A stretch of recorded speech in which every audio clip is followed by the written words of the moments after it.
untuk memberikan sejumlah informasi sekaligus untuk klarifikasi, insya Allah. Sebagaimana Anda sudah sama tahu bahwa sejak tahun 98 saya tidak sendiri, saya dengan kawan-kawan dari kalangan para habaib, para kiai, para ustadz, kalangan santri, pondok pesantren dan lain sebagainya, mendirikan organisasi Front Pembela Islam.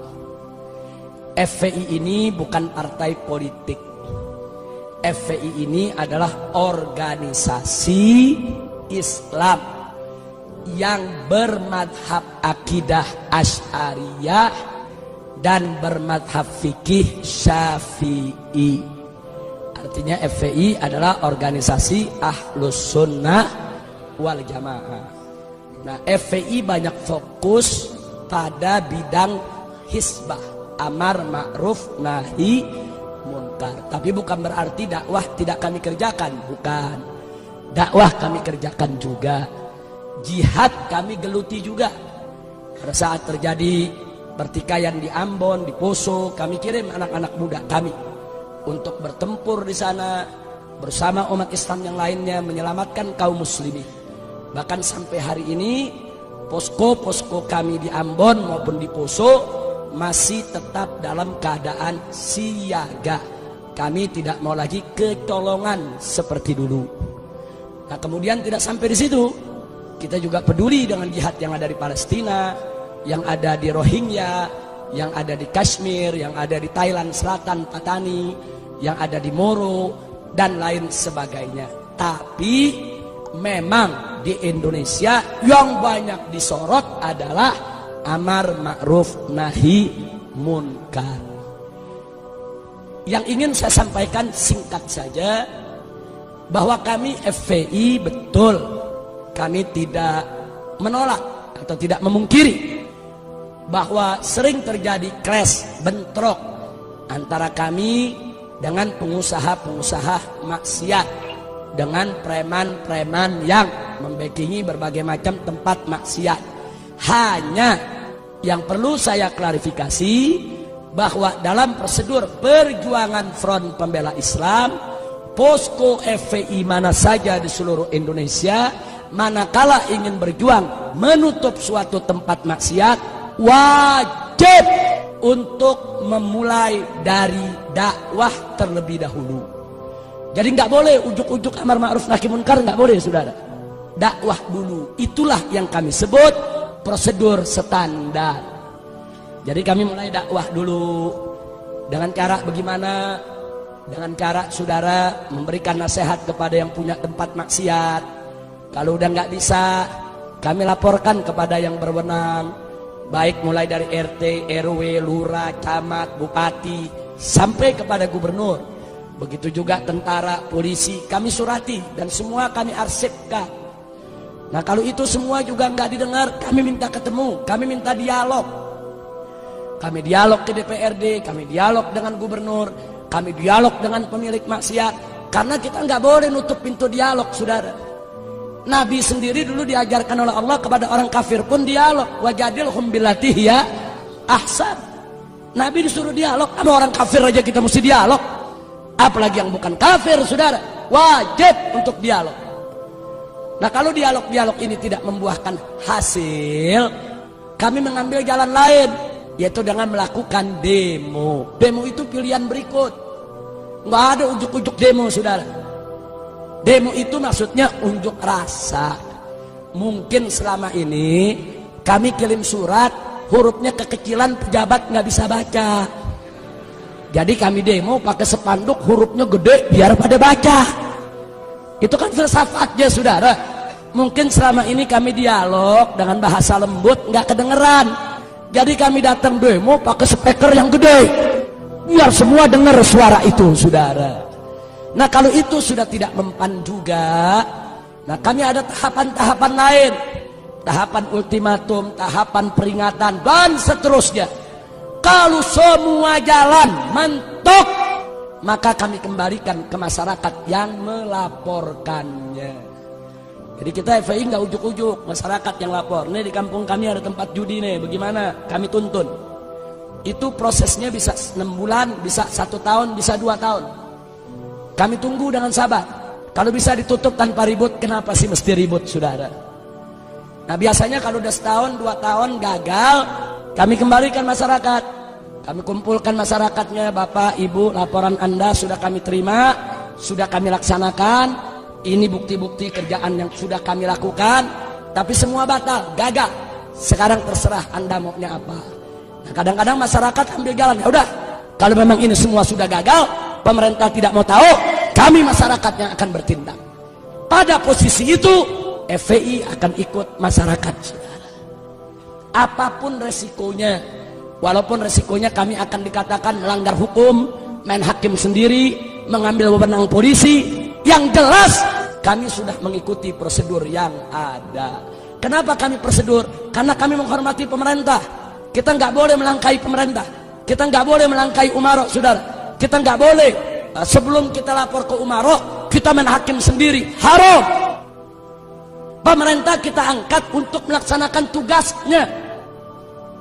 Cuma yang jadi persoalan, manakala pejabat dengan penjahat berkolaborasi kerjasama dalam maksiat, masyarakat hanya ada 2 pilihan. 1, duduk jadi penonton saja, atau berdiri melakukan perlawanan.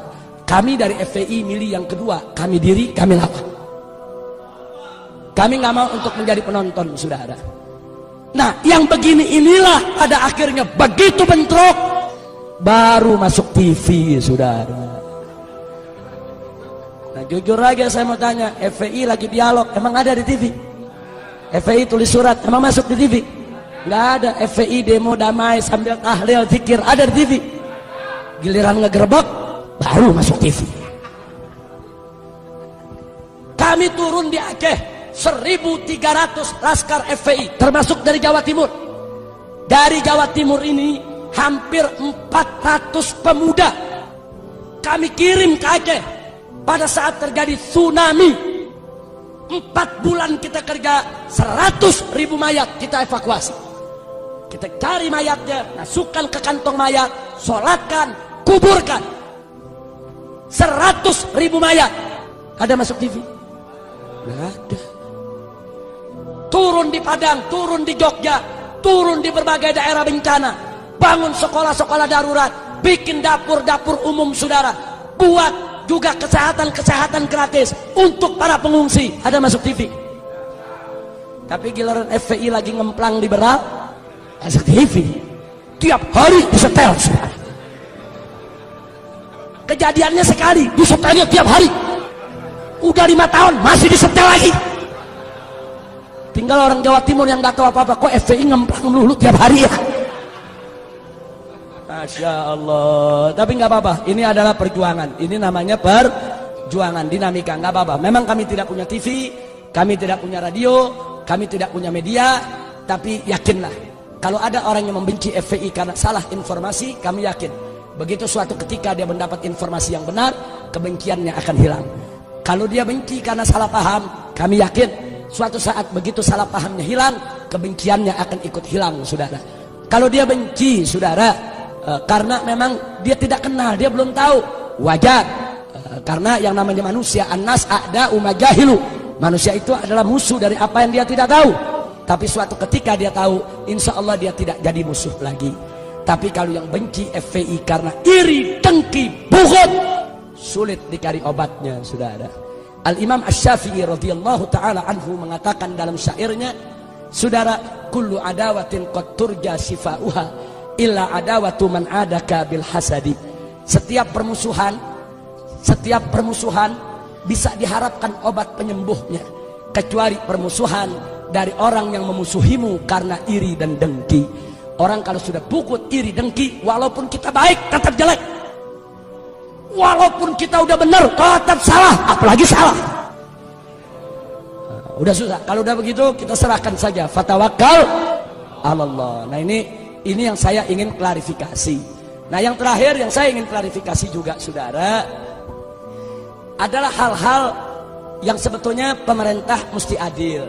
Saya kasih contoh, waktu terjadi peristiwa Kendal, Jawa Tengah. Waktu terjadi peristiwa Kendal, FPI di sana tidak sweeping, tapi FPI di sweeping. FPI di sana tidak merusak, FPI yang mobilnya dirusak dan dibakar. Jadi FPI di sana tidak main hakim sendiri. Justru Kapolres Kendal mengatakan FPI datang ke polisi, minta polisi yang turun. Hanya FPI terjebak, dikepung para preman, panik, terjadilah apa yang terjadi. Nah, saya tidak persoalkan itu, saudara. Yang saya persoalkan, tiba-tiba presiden bicara di televisi. Presiden mengecam FPI anarkis, FPI mempermalukan Islam, FPI mencederai Islam, dan seterusnya. Saya tidak marah. Presiden memarahi FPI silakan. Presiden mau jewer FPI silakan. Presiden mau tegur keras FPI silakan. Tapi presiden mesti adil menegurnya. Kalau FPI yang minta ditutup tempat pelacuran ditegur, lalu tempat pelacuran di Kendal yang operasi bulan Ramadan, kok presiden nggak tegur? Mestinya tegur dong dua-duanya. Hei tempat pelacuran, kenapa kau masih buka sampai bulan Ramadan buka? Hei Kapolda Jawa Tengah, hei Kapolres setempat, ada apa tempat pelacuran buka di siang hari bulan Ramadan? Mestinya presiden marah dong. Setelah itu presiden tegur, hei FPI, kalau ada tempat pelacuran yang buka, kau jangan main hakim sendiri, kau jangan main pukul, awas. Kalau FPI begitu, kami tindak. Kalau begitu cara bicara presiden, saya terima. Ini enggak, pelacurannya presiden diem. Ya, giliran FPI-nya ditegur, FPI mesti begini, FPI mesti begitu. Nah pelacurannya kenapa ente diem? Baik FPI salah karena ingin menutup tempat pelacuran saudara tanpa izin pemerintah. Baik, katakan FPI salah. Lalu yang membuka tempat pelacuran, apa mereka tidak salah? Catat baik-baik saudara. Di Indonesia ada undang-undang human trafficking, perdagangan manusia.